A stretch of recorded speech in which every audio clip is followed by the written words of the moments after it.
દિયોદર એપીએમસીના વિવિધ પ્રકલ્પોનું વિધાનસભાના અધ્યક્ષ હસ્તે કરાશે લોકાર્પણ. બનાસકાંઠાના દિયોદરમાં બનેલા એપીએમસીના વિવિધ પ્રકલ્પોનું વિધાનસભાના અધ્યક્ષ અને બનાસ ડેરીના ચેરમેન શંકરભાઈ ચૌધરી હસ્તે 7મી માર્ચે લોકાર્પણ કરાશે. દિયોદર નવા એપીએમસીના આકાર પામેલા મુખ્ય ગેટનું નામકરણ સરદાર પટેલ માર્કેટ દિયોદર અને સરદાર પટેલના સ્ટેચ્યુનું અનાવરણ કરવામાં આવશે. તદુપરાંત નવીન એપીએમસીનું કાર્યાલય, સીસી રોડ, ખેડૂતો, વેપારીઓ અને લોકોની સુવિધાથી સજ્જ ભોજનાલય, ખેડૂતો માટે આરામ કરવા માટે હોલનું ગુજરાત વિધાનસભાના અધ્યક્ષ હસ્તે વિવિધ પ્રકલ્પોનું 7મી માર્ચે લોકાર્પણ થશે.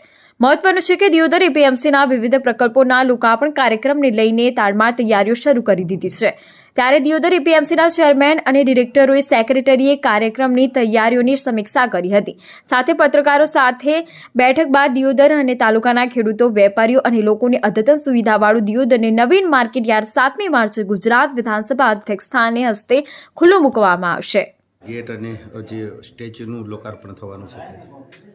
દિયોદર મુકામ કોટડા ખાતે આપણી નવનિર્મિત માર્કેટ યાર્ડનું લોકાર્પણ માનનીય અધ્યક્ષ ગુજરાત વિધાનસભા શ્રી શંકરભાઈ ચૌધરીના હસ્તે ગુરુવાર તારીખ 7ના રોજ રાખવામાં આવેલું છે.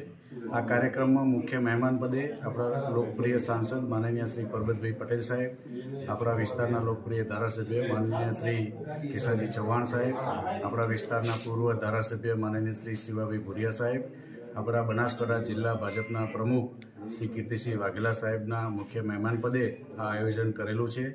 આપના માધ્યમથી દિયોદર વિસ્તારની તમામ ખેડૂતોને હું વિનંતી કરું છું કે એ દિવસે સવારે વહેલા વધારે અને આપણા પ્રોગ્રામની શોભામાં અભિવૃદ્ધિ કરે. આ માર્કેટ યાર્ડમાં આપણે મેઇન પ્રવેશદ્વાર એનું પણ લોકાર્પણ રાખેલું છે. સરદાર પટેલનું સ્ટેચ્યુ બનાવેલું છે એનું પણ લોકાર્પણ છે. અહીંયા ઓફિસનું બિલ્ડિંગ એ પણ તૈયાર થઈ ગયું છે તો એનું લોકાર્પણ છે.